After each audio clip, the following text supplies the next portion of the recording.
একটা M-Pro top থেকে একটা তোমার 1200 ওয়াটের অ্যাম্পলিফায়ার আমাদের সিঙ্গেল চ্যানেল, আর এটা যে তোমার ক্লাস হচ্ছে তোমার AB ক্লাসের অ্যাম্পলিফায়ার। M-Pro কোম্পানি তোমার ব্র্যান্ড তোমার এটার উপরে ক্লেম করে যে আমার এটা নাকি 4000 পর্যন্ত কিন্তু আমরা এখানে ওভারলোড দিয়ে চালাতে পারি আমরা 1 ohms-এর উপরে। ঠিক আছে, তো আজকে আমরা এটাই দেখবো যে আমাদের কীরকম সাউন্ড কোয়ালিটি, আমাদের এখানে কত কী আমরা ওভারলোড দিতে পারি, আর এই অ্যাম্পলিফায়ারের মধ্যে আমাদের কী কী আছে। ঠিক আছে, তো চলো ভিডিওটা শুরু করে যাই। ডিলারের কাছে কবে এসছে এটা কিন্তু ডেট। ঠিক আছে, তো তোমরা দেখতে পাচ্ছ M-Pro যে কোম্পানি, এখানে কিন্তু মেড ইন ইন্ডিয়া, এটা কিন্তু আমাদের মেড ইন ইন্ডিয়া কোম্পানি। আমাদের ভেন্টিলেশন এর কিন্তু লুকটাই কিন্তু আলাদা। আর আমাদের এখানে দেখতে পাচ্ছ যে তোমার ইন্ডিকেশন যে তোমার এলইডিগুলো আছে, তো এখানে কিন্তু যে এলইডি এটা কিন্তু আমাদের পুরো 500 ওয়াটের মতো, তোমার স্ট্রেঞ্জারে 500 ওয়াটের মতো দেখতে, এবং কি আউজা তোমার কিন্তু 1000 ওয়াটের মতো দেখতে। ঠিক আছে, তো আর এখানে দেখতে পাচ্ছ এখানে একটা পেয়ে যাচ্ছে আমরা ভলিউম নব, যেটা আমাদের মাইকের জন্য, আর একটা নব পাচ্ছি কি আমরা এখানে দেখতে পাচ্ছ অক্স। তো তারপরে এখানে দেখতে পাচ্ছ একটা পেয়ে যাচ্ছি বেস, মিড অ্যান্ড ট্রাভেল। তোমাদের এখানে 3টে নব রয়েছে, যেটা তোমার সুইচ আছে। তো এটার কাজ হচ্ছে কি, তো আমরা যদি ভাবি যে এখানে যে ফ্রিকোয়েন্সিগুলো আছে তোমার বেস, মিড অ্যান্ড ট্রাভেল যে টন, এই ফ্রিকোয়েন্সিগুলোকে তুমি যদি চাও যে আমি এটা পুরোপুরি আউট করে দেবো এবং কি আমি ইকুয়ালাইজার দিয়ে আমি কিন্তু টিউন করব, তাহলে কিন্তু তোমার এখানে কিন্তু এটা ইকু বাইপাস করে নিতে হবে। ঠিক আছে, ইকু ফ্ল্যাট বা তুমি এখানে ইকু অন করতে পারো। আর তুমি যদি ভাবো যে আমি ইকুয়ালাইজার থেকে চালাবো না, আমি এটা ডাইরেক্টলি চালাবো, তাহলে কিন্তু আমার এটা অন করতে হবে। ঠিক আছে, তো তারপরে এখানে দেখতে পাচ্ছ স্পিকার। তো স্পিকার এটার মানে হচ্ছে কি, আমাদের যে আমরা যদি ভাবি এটার মধ্যে আমরা হর্ন চালাবো এবং কি আমরা স্পিকার চালাবো, সেটা কিন্তু আমরা চালাতে পারি। তো এটা যদি আমরা অফ করে দিই তাহলে কিন্তু আমাদের এটা হর্নের জন্য চলবে, এবং কি এটা যদি আমরা অন করে দিই তাহলে কিন্তু আমাদের এটা তোমার কিন্তু স্পিকারের জন্য চলবে। ঠিক আছে, আর এখানে দেখতে পাচ্ছ একটা আমাদের পাওয়ার অন অফ সুইচ। তো এখানে দেখতে পাচ্ছ এটা কিন্তু খুব স্মুথ, তোমার কিন্তু হাত দিলে বোঝা যাবে যেটা হ্যাঁ প্রিমিয়াম থেকে একদম পুরো তোমার কিন্তু 10।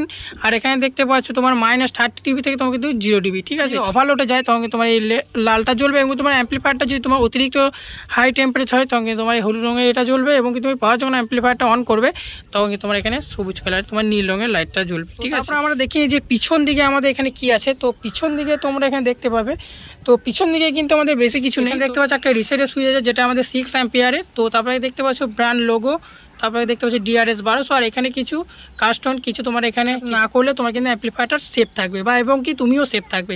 তো আর এখানে দেখতে পাচ্ছ AC কর্ড। তো AC কর্ডের মধ্যে কিন্তু আমাদের নিউট্রাল অ্যান্ড ফেজ এবং কি তোমার গ্রাউন্ড কিন্তু আমাদের 3টেই দিয়েছে।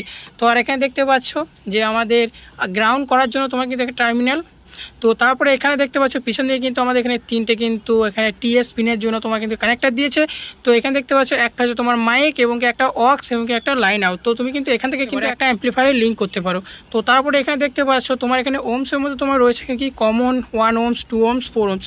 তো আর এখানে কোম্পানি রেকমেন্ডেড করে বা তোমার কোম্পানি বলছে যে তুমি এটা 1 ohms-এর উপরে তুমি কিন্তু এখানে 4000 পর্যন্ত কিন্তু ওভারলোড চালাতে পারো। ঠিক আছে, তো আর এখানে দেখতে পাচ্ছ কমন 70 ভোল্ট, 100 ভোল্ট। তো এটা কিন্তু মাল্টিপারপাসের জন্য অ্যাম্পলিফায়ারটা, তুমি এটাই হর্নও চালাতে পারো, এবং তুমি এটাই বেস টপ বা তুমি যা ইচ্ছা তুমি কিন্তু এটার মধ্যে চালাতে পারো। তবে এটা বেসের জন্য এটা রেকমেন্ডেড না। তো বেস চালালে কিন্তু তুমি এটা ভালো পাঞ্চ পাবে না, কিন্তু বেস চালায়নি, তো এটা কিন্তু এখন নতুন আমার কাছে। তো এটা কিন্তু তখন বোঝা যাবে যে চালানোর বেশি কিছু নেই। তো আমাদের কিন্তু অ্যাম্পলিফায়ারের মধ্যে এইগুলোই ছিল।